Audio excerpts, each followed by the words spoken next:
Tervist kuulajad, meil on siin Mihkel Raud. Tere! Tervist vaatajad! Nii, räägi, kuidas hetkel sa on nüüd päris palju erinevaid tegevusi, nüüd siin Riigikogu teema on tulemas ja igasugused muud asja, millega pead ka nagu jõudma tegeleda, et kas üldse prioriteedid lähevad kuidagi sassi ka või? Absoluutselt, see on põhiline probleem ja põhiline häda. Mul on prioriteedid üsna sassis. Ja selleks, et kuidagi oma asjadega nagu ühe päeva jooksul ühele poole saada, mida ma pean tegema, nüüd on tõesti väga palju. Ma pean ärkama hommikul üsna vara ja täna hommikul ma näiteks ärkasin kell 5.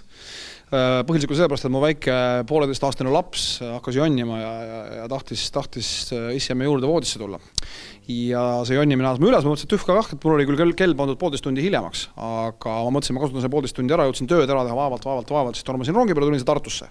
Nii et eks ta tõsi on, et tööd on metsikult palju, aga mulle nagu meeldib, sellepärast ma neid asju ette võtangi, et ma lihtsalt ei taha vedeleda, kuidagi tüütu ja raske ja kuidagi nagu isegi nagu natuke piinlik on õhtul minna magama sellega tundega, et ma ei teinud täna mitte midagi. Ja minu elus on umbes 20 aastat järjest sellised olnud, kus ma lähen igal õhtul magama, ma ei teinud täna mitte midagi erilist. Et sellepärast ma kõiki neid uusi asju olen nüüd praegu ette võtnudki, et õhtul magama minnes tunneks, ma täna tegin seda, ma tegin teist, tegin kolmandat, tegin neljandat. Aga mis nagu nende tegevuste juures, ütleme, sa ise vabalt valid kõik need, nagu, mida sa tegema hakkad, et keegi sind kuhugi rolli ei sunni. Aga mis on nagu need tegevused, mis on on seal ka palju sükseid asju ka, mis on nagu sükest vastikud ja mis tuleb lihtsalt ära teha? Eks iga inimese elus on vastikuid asju, mis tuleb lihtsalt ära teha ja ma tingimata ei ole ju ma ei tea, vaimustuses sellest, et ma pean näiteks koristama kööki või nõusid pesema, aga need asjad on vaja ära teha ja sellega tuleb leppida. Et loomulikult on need asju, mis ei meeldi tingimata, aga mis tuleb ära teha, aga ma pean ausalt tunnistama, et minu elus on õnneks praegusel hetkel vähemalt niimoodi, et neid asju, mida ma nagu tahan teha ja mida mulle meeldib teha, on nagu oluliselt rohkem kui neid, mida mulle ei meeldi teha. Nii et mul on kuidagi hästi nagu porlongsis see pull praegu. Mitu tundi sa päevas töötad? No see ongi see, et mis asi on töö, eks ole. Et kas see, kui ma lihtsalt vedelen, aga samal ajal mõtlen mingi asja peale, planeerin midagi, koordineerin, kavandan, kas see on töö või ei ole. No oletame, et see ei ole. No siis ma töötan vast ikka niisugune normaalne 7-8 tundi, nagu inimesed ikka töötavad. Selle vahega, et ma ei käi nagu kuskil kontoris tööl, ma ei ole kella 9-5 või 9-6 tööl, nagu väga paljud inimesed on, et minu töö on teinekord algab nagu täna hommikul kell 5 ja lõpeb täna kusagil 11 paiku õhtul, sellepärast, et ma pean siit tagasi sõitma Tallinnasse, sest mul on veel Singer-Vingeriga õösel või hilisõhtul on veel kontsert, et siis uuesti oma hommikul tagasi Tartusse tulla, sellepärast, et mul on siin jälle terve hulk kohtumisi ja üritusi. Aga kuidas nüüd meil õpilastele oleks väga huvitav teada just seda, et kui õpetajad väidavad meile seda, et see, millised me klassiruumis oleme, sellised oleme ka ülejäänud elus, et kas on mingeid paralleele ka sinu kooliaja ja tänapäevase igapäeva eluga? Kindlasti on. No, see on niisugune kahe otsaga tõde, et tõepoolest, eks ole, väidetakse, et inimene tegelikult kujuneb välja juba esimese 2 eluaasta jooksul, et ega see, milline sa seal klassitunnis oled ja milline sa kogu oma ülejäänud elu jooksul oled, tegelikult on sinu esimese 2 eluaasta jooksul juba välja kujunenud. No eks ma olin muidugi ka niisugune paras tarkpea või smart ass, nagu inglise keeles öeldakse koolis ja eks ma muidugi, ega ma ei olnud mingi niisugune, kuidas öelda, eeskujulik käituja, ega ma ei olnud niisugune eeskujulik käituja võib-olla ka praegu, kuigi tuleb tunnistada, et kõik need aastakümned, mis on sellest ajast mööda läinud, kui ma koolis käisin, on mind kuidagi nagu natukene tahunud ja neid nurki võib-olla natukene ümargusemaks lükanud, et keskkoolis käies ma olin muidugi paras niisugune probleemlaps, ma arvan.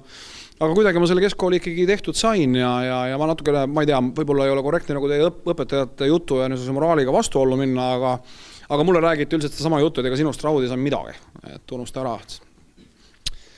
Aga midagi vist ikka on minust saanud. Aga mis sa näiteks sellest arvad, et milliseid inimesi, sul on erinevaid eeskujusi, suur eeskuju sinu enda isa Eno Raud, aga mis sa arvad, keda näiteks eeskujuks võtta endale? See on väga hea küsimus. Seda on väga raske niimoodi soovitada, kuule, võta sa eeskujuks see, et selle peab ikka iga inimene ise ära tundma, kelle ta endale eeskujuks võtta tahab ja eriti niisuguses noores eas või niisuguses õrnas eas, niisuguses, ma ei tea, hilispuberteedis või isegi varajases puberteedis loomulikult kasvatavad ju meid, mitte meie vanemad, vaid just nimelt meie iidolid ja meie eeskujud. Nii et seda on nagu väga raske öelda, ma arvan, et iga inimene peab olema vaba selles, kelle ta endale iidoliks või eeskujuks võtab ja seda ei saa kuidagi dikteerida ja kõige vähem saan seda mina ise teha. Et soovitan küll kõigil oma eeskujusid valides olla väga iseseisvad ja mitte kuulata, mida teised inimesed selle kohta räägivad. Ja väga huvitav oleks meil ka teada seda, et eks televiisori vahendusel ja telekas väga palju nähtud siin Eesti Superstaari saates kui selline kurikarm kohtunik ja Kolmeraudses kui selline väga konkreetne ja selline liistule tõmbav küsitleja, et on seal ka mingil määral võib-olla niisugust nagu ülepakutust või näitlemist või tunned end väga vabalt seal rollis või? Muidugi on seal näitlemist ja muidugi on see roll ja kui ma siin praegu sinu ees olen ja selle kaamera ees, eks ma esitan mingisugust rolli, ega ma ju kodus ei seisa ka niimoodi ja ei räägi niimoodi, nagu ma praegu räägin siin, et eks ma kodus lihtsalt olen jälle teistsugune ja muidugi on kõiges, mida me teeme avalikus ruumis või teiste inimeste ees, on igal juhul rolli, et ma arvan, et see, millised me tegelikult oleme, seda me oleme ainult ise üksi ja iseendaga. Ja loomulikult neid saateid tehes, küll seesama Eesti otsib superstaari või seesama kolmeraudne või me armastame Eestit või mis iganes need saated on, mida ma praegu teen või ei tee.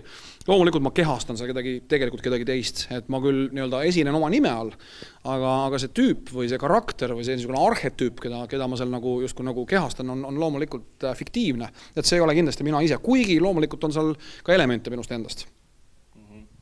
Aga kui sa erinevaid tegevusi, on see, et sa oled ajakirjanik, siis sa juhid erinevaid mingeid, juhid saateid, ehk siis sa oled justkui selline nagu esineja inimene ja sellised väga palju erinevaid sellised nagu omadusi läheb kokku, et mis sa arvad, mis omadus on aidanud nagu sinul kaasa või mis on see omadus, mis sinul on? Mõõdutundetu edevus. See peab olema, ega muidu ei saa neid tööd teha. Kõik muu on õpitav, aga kui sa ei taha hirmsasti ekraanile ronida ja kui sa ei ole õudselt edev, siis ei tule need asjad välja. Okei, praegu siin kaamera ees on näha, et selline hästi selline rõõmus oled ja justkui nagu kõik läheb hästi, aga millised on põhilised sellised nagu stressi tekitajad su töös üldse? Need stressi tekitajaid on muidugi igasuguseid.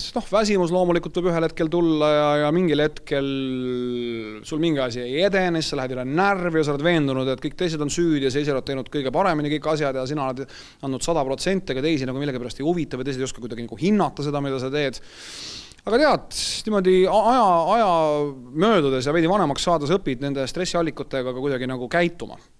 Ja neisse mitte võib-olla nii tõsiselt suhtuma, üks minu lemmiktsitaate on Marcus Aureliuse oma, mis kõlab siis väga, kuidas öelda, väga vabalt eesti keelde panduna umbes niimoodi, et sellest, mis seisab sinu tee peal ees, saab sinu tee. Ja mulle väga meeldib see, et see on väga hea tsitaat, ehk kui sul on mingisugune takistus mingi asja või mingi eesmärgini jõudmisel, siis see takistus tegelikult on võimalik ikkagi ühel või teisel kujul enda kasuks pöörata ja see takistus muuta nii-öelda sinu abiliseks, mitte sinu vastaseks. See on see vana niisugune stoitsistide filosoofia, vanade kreeklaste, mulle väga meeldib see või vanade tarkade inimeste filosoofia ja nii ongi. Kuidas sa stressi maandad? Ma käin ujumas, ma käin iga päev ujumas. Ma alustan päeva sellega, et ma lähen hommikul ujulasse ja ujun kilomeetrikese. Ma teen seda iga päev, välja arvatud laupäeval, pühapäeval, sellepärast, et siis on puhkepäevad ja ühesõnaga ma esmaspäevast reedeni iga hommik käin ujumas ja kui ma ujuvast hommikul väljun, siis mul juba esiteks selline tunne, ma olen kõige olulisem asja tänase päeva jooksul juba ära teinud, kuigi kell on alles 8 hommikul, see on üldse hea tunne. Teiseks hoiab see ikkagi füüsiliselt nagu enam-vähem vormis või mitte kohe enam-vähem, et ta ikka hoiabki.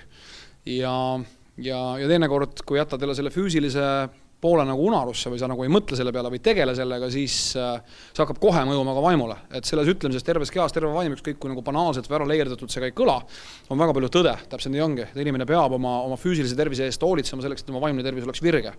Ja ongi, käin hommikul ujun ära ja ma saan kõigi nagu nende probleemide või nende niisuguste potentsiaalsete stressiallikatega tunduvalt paremini toime, kui see, kui ma lihtsalt magan hommikul kella 10 ja asun siis mingid ponšikuid sisse vahveldama, et see kindlasti ei aita stressiga nagu tegeleda.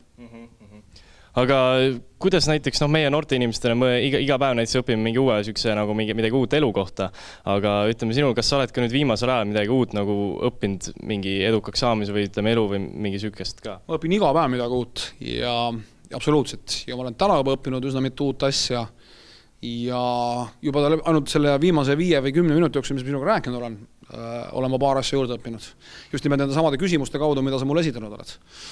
Ja nii ongi, lihtsalt tuleb ära tunda see, mis asi on õpitav ja siis kohe ära õppida. Et loomulikult, kui sa käid ringi, silmaklapid peas ja kõrvatropid kõrvas ja elad mingis omas mullis ja oled kuskil niimoodi oma ette, ei lase välismaailma endale ligi, siis ei õpi see midagi. Aga ma arvan, et ma õpin iga päev umbes 100 uut asja. No see number tuli muidugi laest, aga selle asja mõte on see, et on üsna palju asju, jah. Et kas sa loeksid ennast nüüd tulevikus ja ka praegu selline kas sa hakkaks neid poliitikat hakkad tegema kuidagi teistmoodi plaan ikka hakata tegema, sest ma usun, sa ei taha seda, see ilmselt sinu plaan ei ole see, et kõik nagu vihkavad sind või midagi sellist või sa teed niimoodi, nagu kõik eelnevad on teinud, on sul ka mingid muud mõtted, mis sa teed teistmoodi?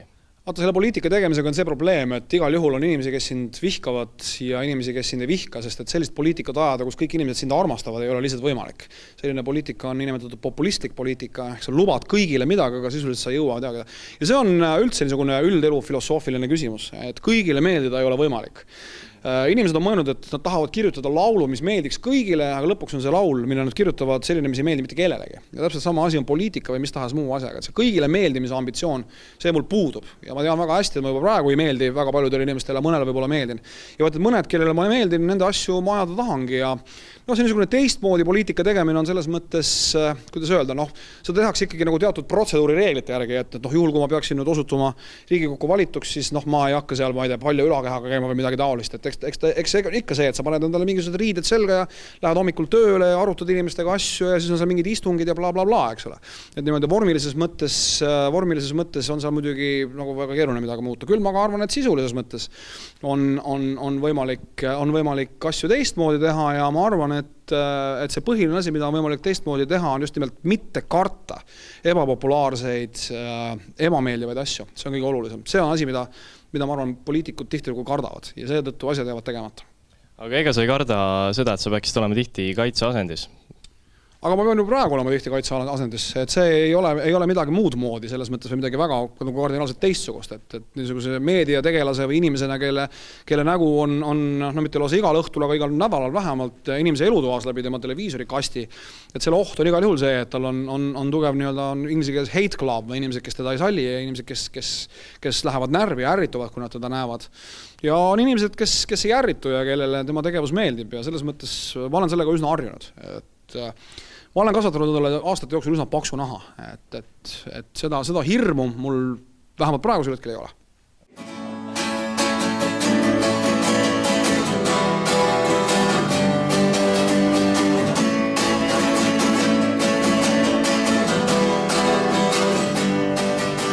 Nüüd lõpetuseks, et mis soovitusi sa annaks meile gümnaasiumiõpilastele, kes tahavad elus ka vähemalt sama kaugele jõuda?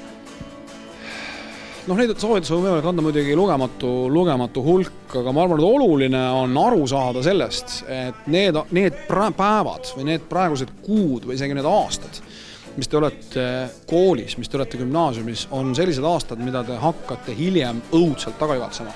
Ma tean, kui ma ise koolis käisin keskkoolis, siis seda gümnaasiumiks ei nimetatud, ma lõpetasin 1987. aasta kooli. Teist ei olnud vist suurem osa, et mitte öelda n-nudki. Aga ma mäletan hästi, kuidas ma ei tahtnud käia, kuidas ma ei viitsinud ja kuidas mulle käis see närvidele, kuidas ma ei viitsinud hommikul ennast kooli vedada, kuidas kõik ained imesid vilinal ja ma tõesti ei tahtnud sellega tegeleda. Ja läks mööda umbes ja oligi, ma lõpetasin keskkooli ära, mul oli vabanemise jumal tänatud, et nüüd hakkab normaalne ju. Mis tegelikult juhtus, oli see, et elu läks 10 korda keerulisemaks, 10 korda problemaatilisemaks ja umbes 2-3 aastat hiljem peale keskkooli lõpetamist ma hakkasin mõtlema, et saaks sinna keskkooli kuidagi tagasi. Et see on võib-olla kõige olulisem asi aru saada sellest, et see hetk, millest te praegu elate, on teie elu viimane ilus hetk. Siit edasi hakkab kõik minema ainult allamäge. Ja sellest hetkest tuleb võtta absoluutselt kõik ja õppida asju, panna kõrva taha ja see kõlab võib-olla ebapopulaarselt, aga ma näiteks üks nädalaga tagasi teie vanusele pojale, kes mul on, seletasin, miks on vaja matemaatikatunnis käia. Ja selleks ongi vaja, et kuigi jah, tõepoolest ütlesid, aga mul ei lähe vaja neid mingisugust pagana ma isegi ei tea, mis need asjade nimed on, mida te seal õpite. Ja mul ei lähe neid elus vaja.